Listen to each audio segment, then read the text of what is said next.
For decades now, China has been the factory floor for the world, but now there's a trend in the opposite direction. The United States is becoming a factory floor for China, with Chinese companies investing millions of dollars to build new facilities here and hire hundreds of thousands of American workers. From candles to paper, from copper to glass, Chinese companies have been coming to America. 比你中国好做。 It's actually easier to do business here than in China. It's easier to make money here than in China. Easier to make money because for some Chinese companies, it's cheaper to produce goods in the United States. John Ling says one manufacturer saved $40,000 a day in electricity alone.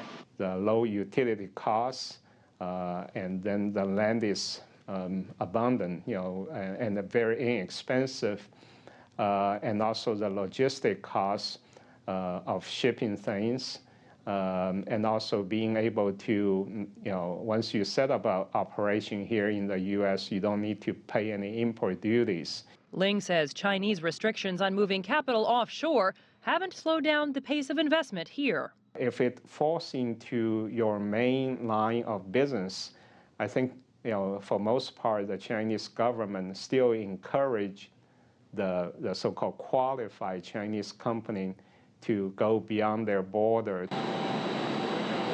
Companies like Fuyao Glass, it's making a $1 billion bet on America, building the world's largest auto glass factory in the U.S. state of Ohio. 汽车厂告诉我它不够。 The U.S. automobile business said that there's not enough glass and they want me to invest more. I said yes. Saying yes will save the company big money on shipping costs and tariffs.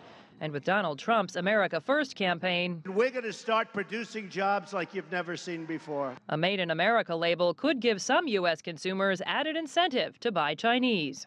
We have many buyers. They specifically ask to have their candles made in this U.S. factory. Since the year 2000, Chinese companies have invested in almost every U.S. state.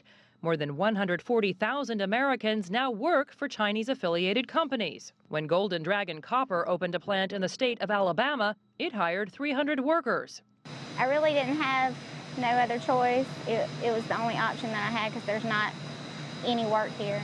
By the end of next year, Fuyao Glass aims to have 2,500 people working at its Ohio plant. Hopefully we can keep moving up, get more of a better place in the company and grow with the company and just keep growing as I can along with the company.